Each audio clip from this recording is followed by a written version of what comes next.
On va enchaîner avec Marie Boll, qui fait partie, donc est présidente du Comité pour l'intervention civile de paix, mais également actuellement volontaire euh, en intervention en Irak, et qui nous parle d'ailleurs en direct depuis là-bas. Et du coup, elle va pouvoir nous parler depuis le terrain de voilà, comment ça se passe, l'intervention civile de paix concrètement dans un pays, euh, on va dire, où il peut y avoir une certaine forme d'instabilité. Voilà, donc bienvenue Marie, est-ce que tu nous entends bien depuis l'Irak? Oui, bien. Merci Mathieu, je vous entends bien. Désolée, j'ai un peu encore l'angine, donc la voix est pas très claire, mais ravie d'être avec vous. Écoute, on t'entend très bien. On t'entend très bien. Du coup, je le redis pour les personnes dans le chat, n'hésitez pas du coup à poser vos questions tout au long de l'intervention de Marie. On les relaiera. Et n'hésitez pas non plus à faire à faire un don. On sera donc, comme je disais, réparti entre les différentes associations et donc notamment vers le comité ICP, voilà, pour financer cette méthode d'intervention dont Marie va nous parler. Donc, ouais, Marie, en tant que présidente de l'ICP, du comité ICP, est-ce que tu peux du coup nous rappeler un peu ce que c'est comme méthode d'intervention en quelques mots, parce qu'on a déjà eu des personnes qui l'ont présenté les jours précédents, mais tout le monde n'était peut-être pas là. Voilà, les principes, comment ça se passe, et puis après, tu pourras nous parler de ton expérience actuelle en Irak. Ok. Du coup, l'intervention civile de paix, rapidement, c'est une des méthodes inspirées de la non-violence. La non-violence est un principe clé. L'idée, c'est de se réapproprier la sécurité et la protection des civils par des civils qui sont non armés. Donc, c'est vraiment l'idée qu'on a tous un rôle à jouer pour s'assurer notre sécurité mutuelle en étant du coup dans des principes de non-violence, c'est-à-dire engagés, actifs, mais dans le respect de l'autre, minimisation, prévention des violences au maximum, être non partisan. L'idée, c'est d'agir sans prendre un parti, si ce n'est le parti des droits, du droit international et des droits de l'homme, mais de pas choisir de pas supporter un parti en conflit, mais simplement d'être un facilitateur pour essayer de mettre les acteurs autour de la table et de dialoguer. Euh, Sorry, pardon. Et c'est l'angine qui revient. Donc vraiment, il y a aussi une dimension. On parle d'intervention civile de paix. Souvent, c'est appliqué à l'international. J'imagine que les exemples que vous avez eus, c'était aussi d'autres pays à l'étranger. Ouais, Euh, exactement. Il y avait l'Ukraine, il y avait le Honduras, le Guatemala. voilà. C'est un peu le même principe que la non-violence, sauf qu'on va rajouter cette dimension où on mélange les nationalités dans une équipe pour avoir une équipe mixte internationaux et nationaux, ce qui donne un autre pouvoir que si, par exemple, si c'était simplement une action avec une association française en France. Le fait d'avoir des internationaux en Irak, par exemple, eh ben, l'État irakien ne se comporte pas de la même manière s'il y a un Américain ou une Française ou un Colombien qui est présent sur place ou si c'est que des Irakiens. Ils vont se comporter mieux, hein, autant le dire, parce qu'il y a tout l'enjeu de réputation internationale, les conséquences possibles. Et ça, c'est un des leviers clés de l'intervention civile de paix. Ok, ouais, bah oui, c'est sûr que on imagine bien que qu'il y a déjà beaucoup plus de retentissement médiatique s'il y a par exemple, une personne française qui est tuée en Irak que un Irakien tué en Irak, on n'en parlera jamais en France. Donc voilà. Donc, je pense que c'est notamment ce genre de mécanisme qui peut freiner des fois l'hostilité face à des internationaux qui n'auraient pas comme frein face à des locaux. C'est ça, c'est vraiment un des leviers clés de l'intervention civile de paix. Euh, Ça et la non-violence, parce que si on était des internationaux mais avec des armes, eh ben, concrètement, hein, ça revient à Daesh. Euh, on se ferait tirer dessus aussi. Et l'idée de pas être armé, finalement, nous protège aussi. Après, à cause de ces limitations-là, c'est pas applicable partout non plus. Je pense qu'il y a eu aussi d'autres intéressants séminaires là-dessus par l'Environnement 21 dans le passé sur les limites de l'intervention civile de paix dans des contextes de guerre totale où aucune règle ne s'applique et aucune pression internationale peut se faire. Par exemple, la Syrie, c'est très compliqué d'aller faire l'intervention civile de paix.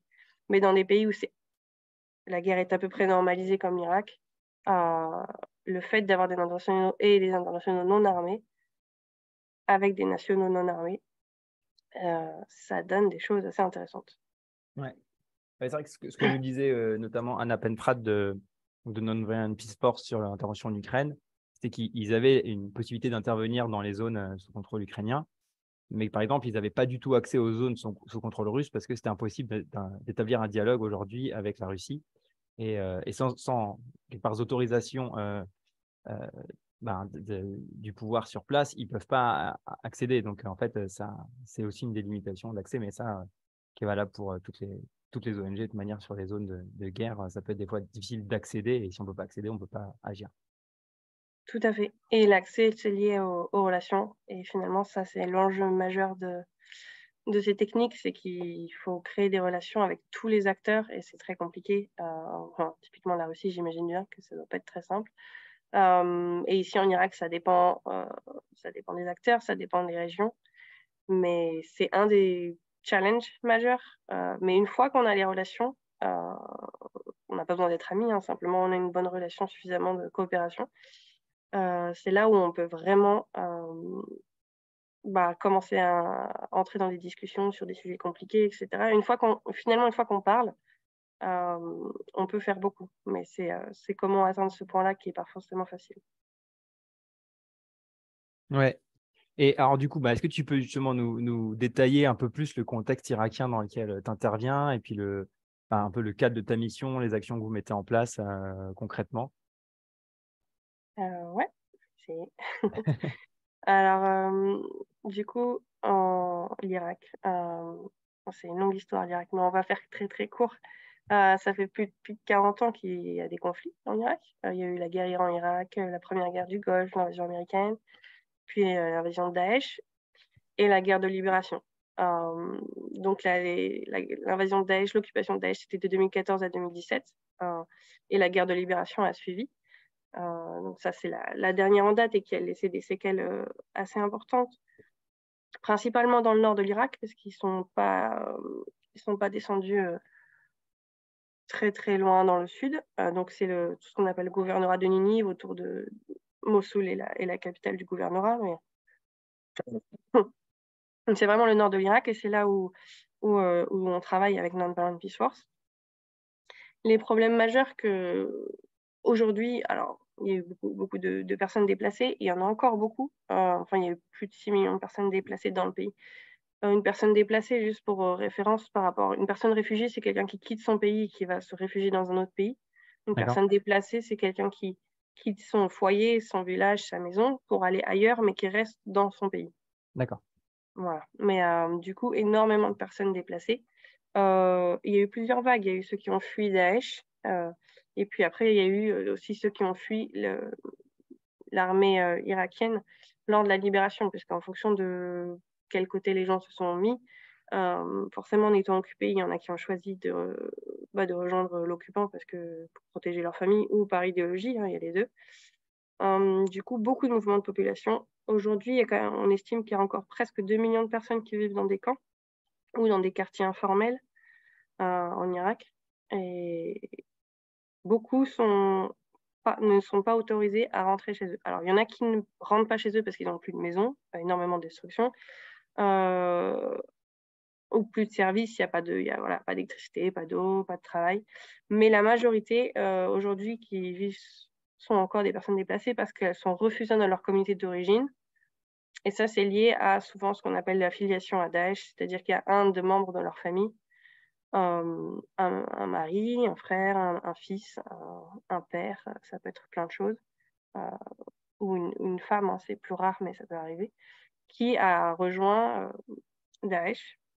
Et du coup, toute la famille aujourd'hui est stigmatisée comme affiliée à Daesh et refusée de rentrer chez eux. Après, le problème, c'est qu'aujourd'hui, dans les camps, la majorité des gens, ce sont des femmes seules, veufs, avec des enfants en bas âge, notamment des enfants qui n'ont pas demandé grand-chose dans l'histoire, ni beaucoup de femmes d'ailleurs, puisque en Irak, c'est quand même un patriarcat assez puissant comme système. Donc voilà, on peut bien se douter que les femmes, elles n'ont pas eu beaucoup d'opinions à donner dans l'histoire. Après, donc il y a ce refus c'est une grosses tensions majeures aujourd'hui en Irak, c'est tout ce conflit autour des personnes qui sont dans le camp. Le gouvernement veut fermer les camps, mais ces personnes n'ont nulle part où aller. Et les communautés, le gouvernement essaie de forcer ces communautés à rentrer chez elles et les communautés à les accepter, mais elles refusent vraiment fortement. Après, c'est aussi utilisé par certaines personnes. Il y a des intérêts beaucoup plus économiques et compagnie. Par exemple, toutes les maisons qui ont été abandonnées sont occupées par des forces de sécurité ou par des particuliers parce que d'autres maisons ont été détruites et elles étaient libres, donc elles sont occupées.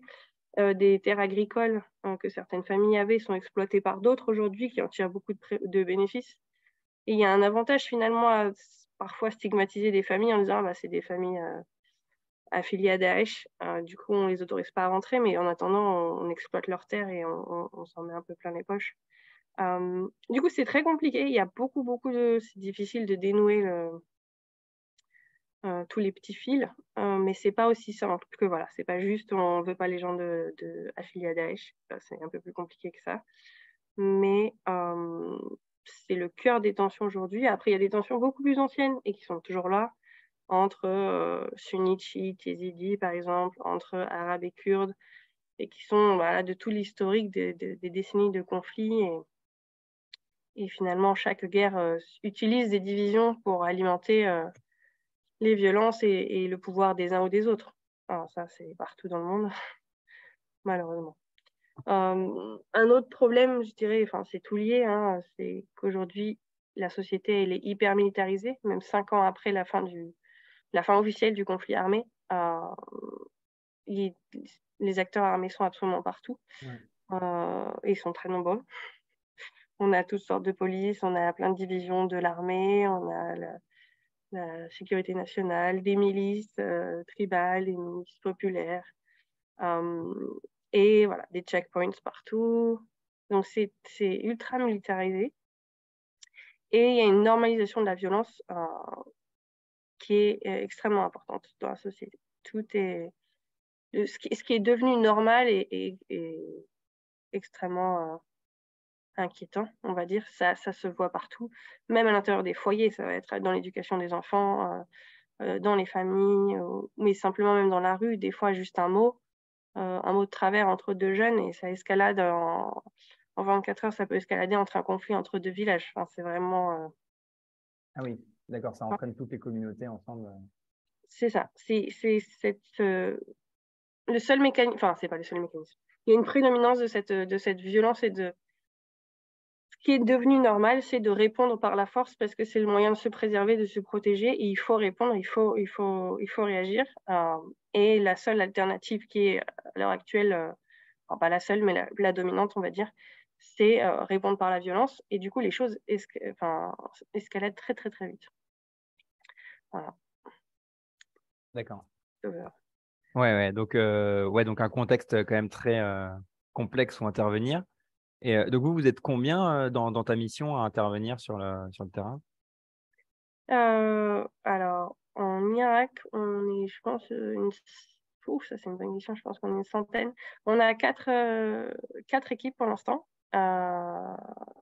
Une équipe à Sinjar, donc là, c'est là où il est le comité des Yézidis. On a beaucoup entendu parler de Sinjar à cause du génocide des Yézidis dans le passé. Je ne sais pas si c'est le cas de l'audience, mais donc c'est près de la frontière turque et syrienne. Un peu plus au sud, il y a Baraj, on a une autre équipe.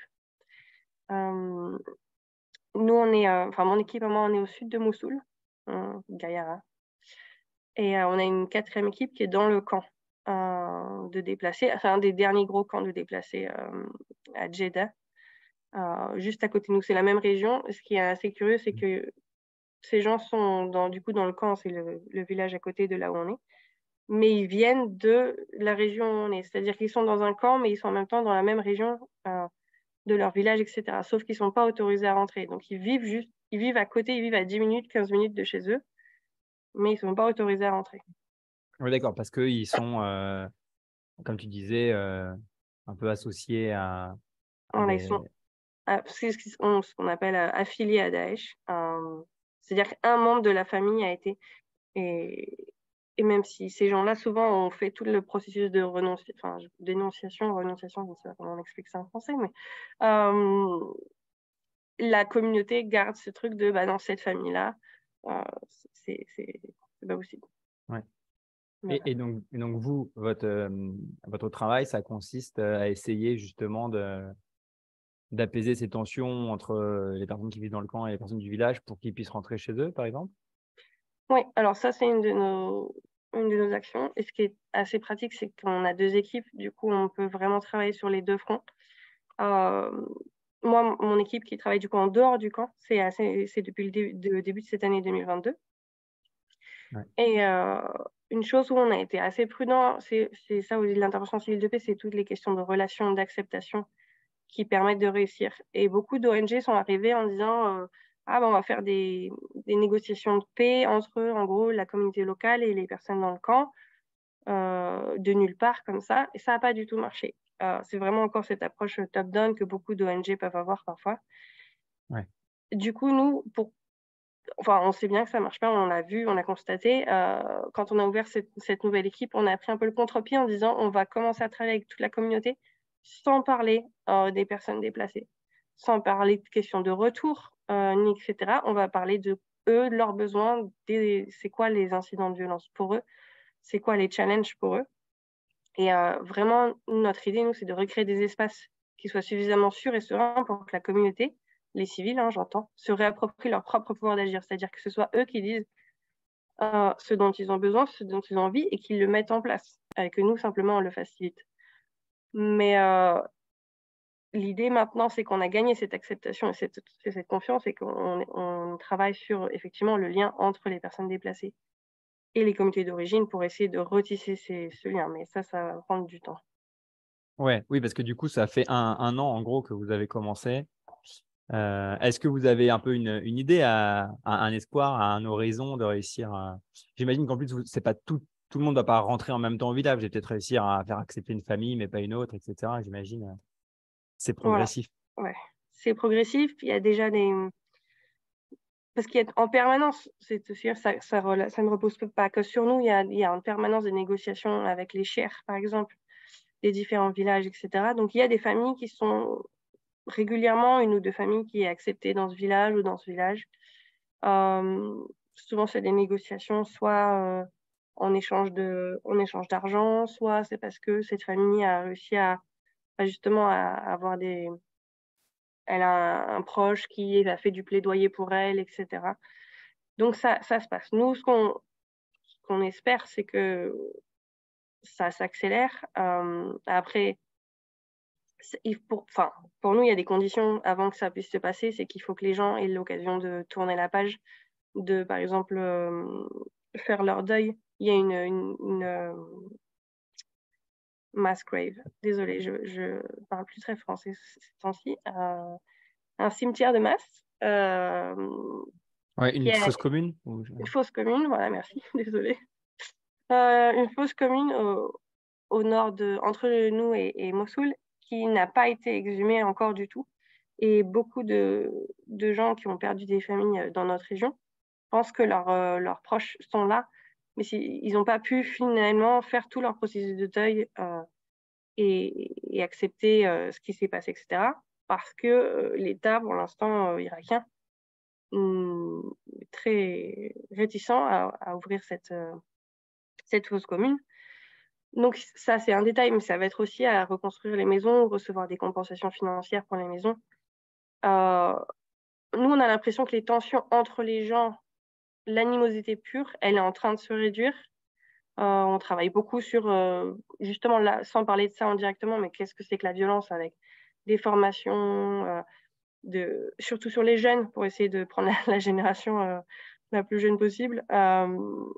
Essayer de changer ces mentalités, d'être simplement ouvert à l'autre, etc. Mais d'un point de vue politique, ce ne sera pas résolu s'il y a pas ces autres services pour les familles qui ont perdu des proches. Ouais, et finalement, l'anonymisité, c'est presque des fois juste un symptôme, mais qui doit être. Faut traiter la cause, quoi, avant. C'est ça. Et tu me disais, quand on en parlait, qu'il y avait aussi, vous interveniez aussi, parce que comme tu disais, il y a aussi beaucoup de violences intrafamiliales, violences sexuelles. Comment vous agissez sur ces points-là? Euh, du coup, sur les actions, je peux essayer de te faire un peu un panorama. On essaye d'intervenir, du coup, il y a plusieurs niveaux sur l'immédiat pour interrompre la violence au moment où elle arrive ou agir directement. Ça va être assurer une présence protectrice, pardon. Par exemple, accompagner des femmes au commissariat ou au tribunal parce qu'elles ne s'y sentent pas en sécurité quand elles y vont seules. Et du coup, souvent, elles vont renoncer à dénoncer des violences ou à porter plainte parce qu'elles ne veulent pas y aller toutes seules, parce qu'elles risquent soit d'être en danger par les forces de sécurité, soit parce que la réputation si la communauté la voit aller au tribunal ou au commissariat, elle va être étiquetée comme une personne qui a des problèmes. Et en fait, la réputation d'une femme ici, c'est un peu tout ce qu'elle a. Donc nous, on va faire de l'accompagnement, ou juste de la présence pour les rassurer et souvent leur donner le courage. C'est-à-dire qu'on ne fait pas les choses à leur place, mais simplement parce qu'on est là. Elles ont le courage d'aller au bout de leur idée et de faire ce qu'elles souhaitaient faire. Un autre exemple de ça, d'action immédiate, c'est d'intervenir dans un incident. Donc, on fait des sortes de patrouilles. C'est un peu bizarre de dire ça, ça fait très militaire, mais on se promène dans la communauté, surtout aux heures ou aux endroits où on nous a signalé qu'il y avait des incidents. Ça peut être, par exemple, autour des écoles de filles, parce que sur les chemins d'accès à l'école, il y a beaucoup de harcèlement.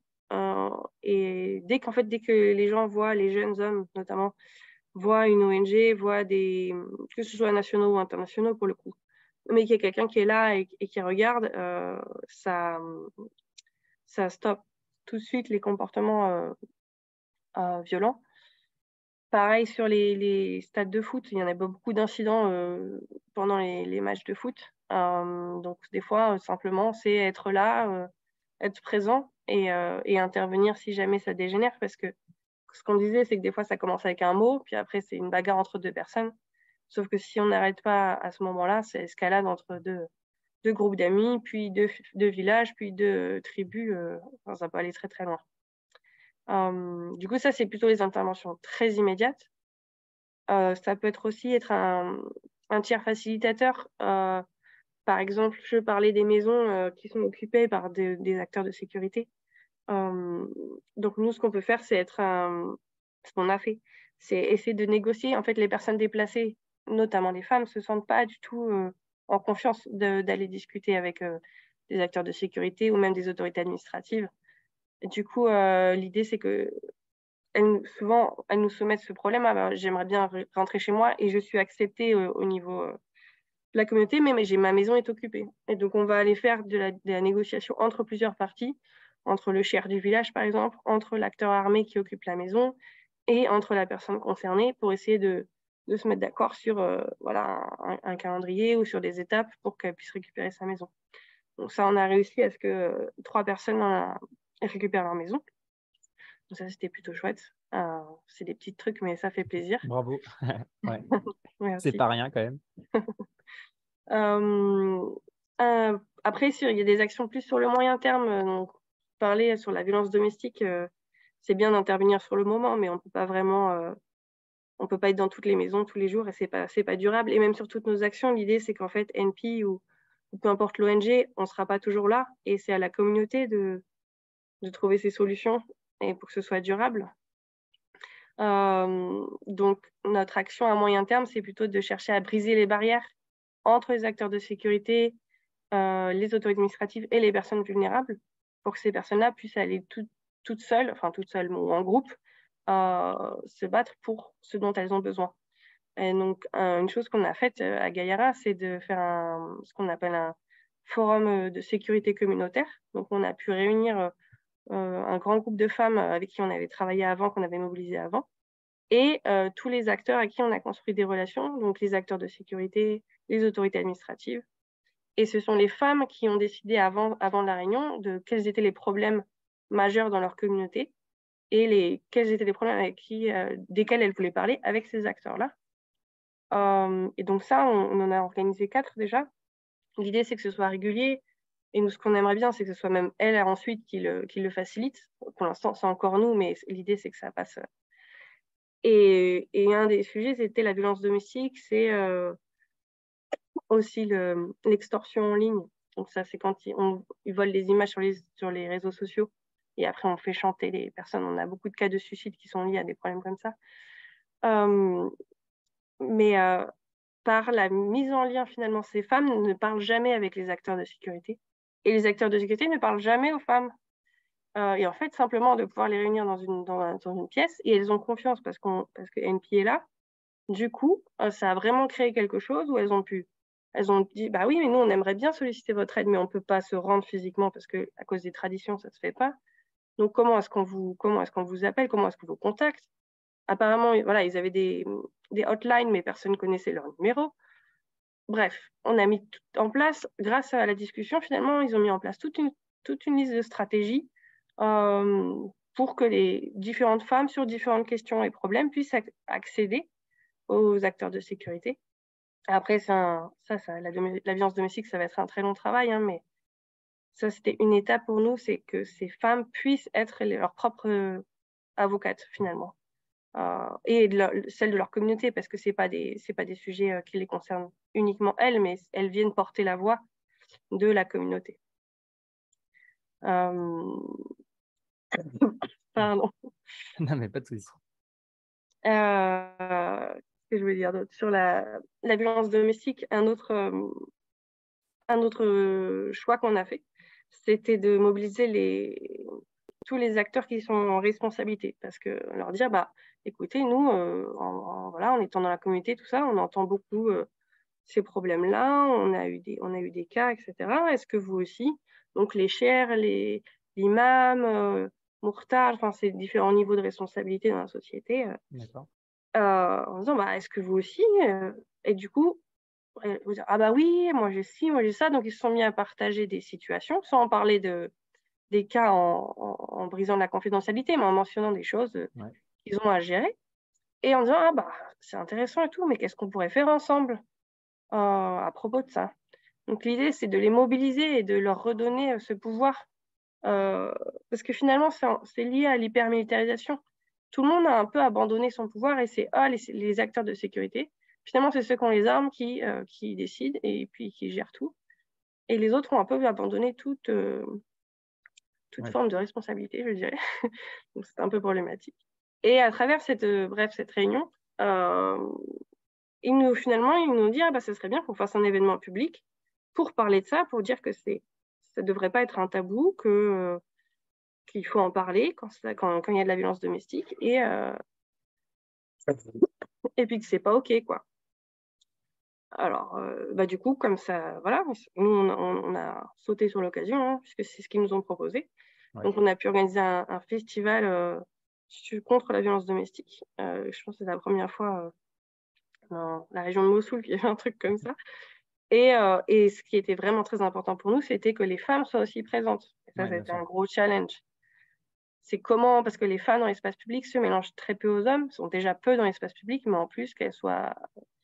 Et donc, voilà, tout le travail, ça a été de faire en sorte qu'il puisse y avoir des femmes. On a eu une 40aine de femmes et 200 hommes. C'est déjà mieux que ce qu'on imaginait.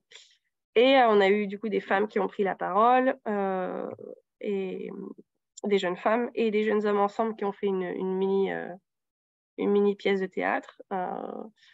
Voilà, c'est des petites choses, mais l'idée, c'est que la communauté réalise qu'ils peuvent changer les choses, qu'ils ont des choses à dire et qu'ils ont les solutions.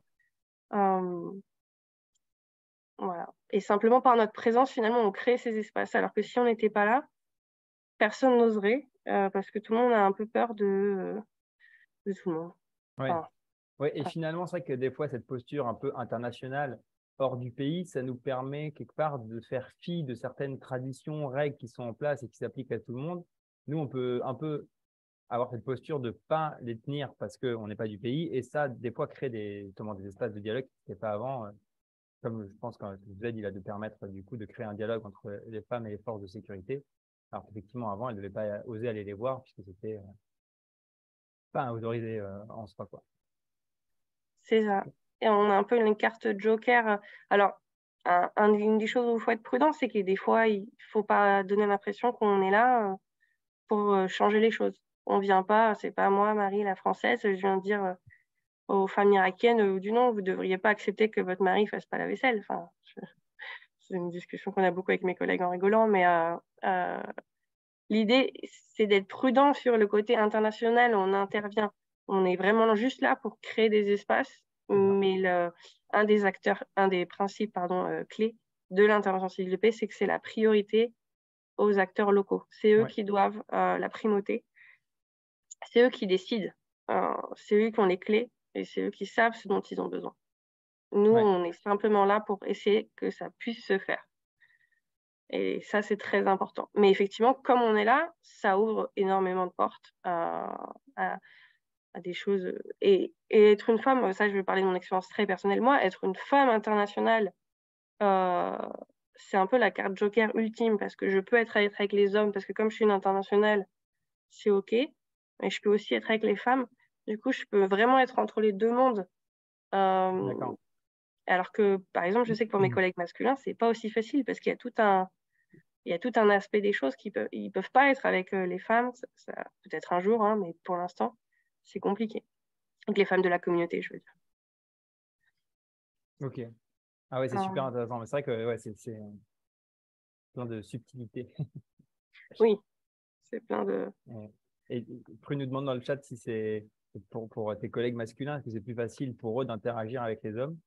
Et toi, tu peux avoir des difficultés des fois ou... Ça dépend. Oui, ça dépend de l'homme. Ça dépend du niveau de. C'est un peu, comment dire, conservatisme. Ouais. Oui, il y a des hommes, notamment parfois des acteurs de sécurité ou alors des gens en position de responsabilité qui ont beaucoup de mal à me parler en me regardant Ouais.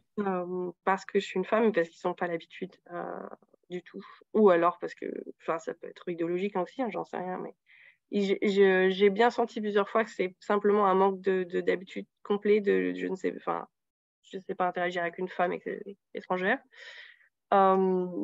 Et puis il y en a, c'est vraiment, bah non, moi je parle avec les hommes. Enfin, moi j'ai des fois aussi, j'ai fait des réunions entières à parler avec quelqu'un qui parlait avec mon collègue. C'est un peu bizarre, mais ça fait partie du jeu. C'est pour ça qu'on parle d'équipes mixtes internationaux, mais il nous faut aussi des femmes et des hommes dans tous les cas. Et puis il faut les langues, parce que quand on parle la langue du pays, ça change tout. Ouais, j'imagine. Ouais. Ouais. Oui, en fait, plus on a de diversité, plus on a d'options pour C'est ça. faciliter la résolution, quoi.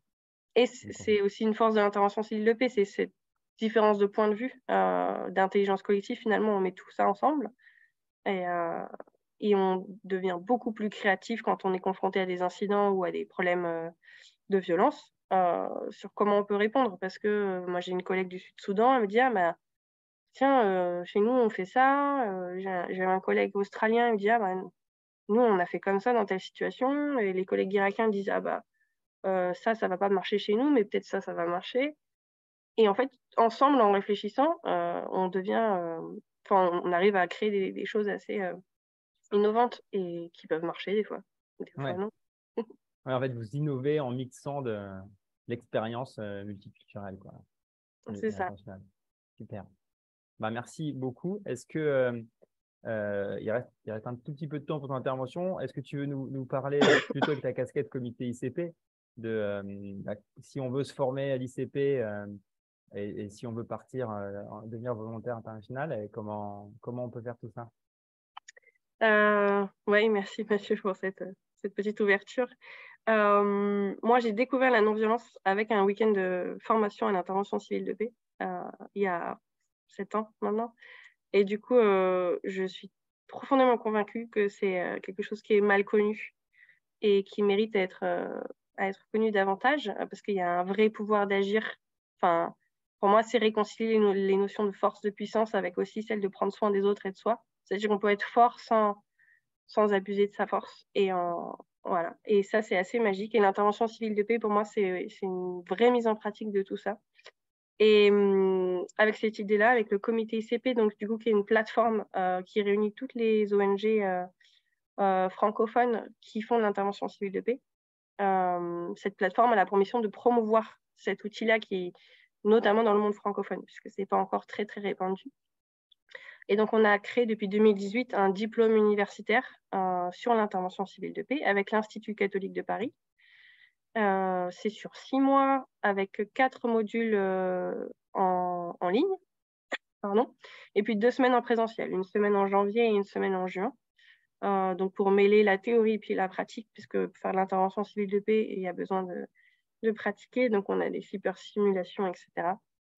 Et voilà, je voulais juste en toucher un mot parce que pour moi, c'est un diplôme qui est vraiment très abouti maintenant et très réussi. Et beaucoup de nos participants sont partis en mission après ça. D'accord. Je vois que François partage le lien d'inscription, c'est super. Je crois que les Super. inscriptions pour la prochaine session, donc 2023, c'est jusqu'à la fin, à peu près jusqu'à Noël ou fin décembre. Donc, n'hésitez pas, c'est Ouais, bientôt. c'est Et maintenant. Ouais. juste depuis 2020, on est reconnu par le CPF. Enfin, la formation peut être financée par le compte professionnel de formation. D'accord. Ça, c'est aussi Super. un moyen de financement assez chouette. Et puis voilà. Ok, bah, c'est des super infos. Écoute, j'espère qu'il y a des personnes qui nous regardent qui viendront participer à ce DU. Euh, un jour, faudrait que je le fasse aussi, ça m'intéresse bien. Bah, bienvenue. Et désolée si c'était pas très organisé. J'espère que voilà. Non, non, mais c'était très intéressant. Il y a dans le. Alors déjà, comme tu as vu, il y a plein de petits émoticônes. Enfin, je sais pas si tu as vu, mais les gens ont l'air d'avoir bien apprécié. Et il y a Nelly Costecalde qui dit des chapeaux, bravo, et qui lève la main. Est-ce que vous voulez prendre la parole, Nelly? Hop, je ne sais pas si c'était. Voilà.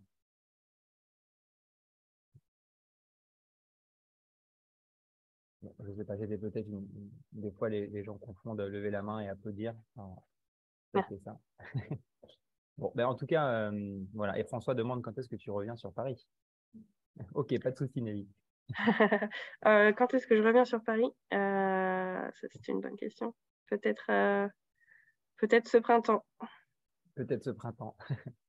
Bon, et ben écoute, à l'occasion, on pourra reparler de tout ça, peut-être faire Avec grand conférence ou plaisir. quoi. Je pense Bravo que pour tout c'est ce que intéressant. vous faites aussi. Bah, merci beaucoup. Bah, bravo à toi aussi ouais, pour tout ce que tu fais là-bas en Irak. Donc là, tu es, avec Non-Violent Peace Force, hein, tu l'as dit, je crois, en Ouais, intervention. c'est ça, Voilà. Non-Violent Peace Force aussi. Voilà. Donc voilà, bah, merci beaucoup Marie.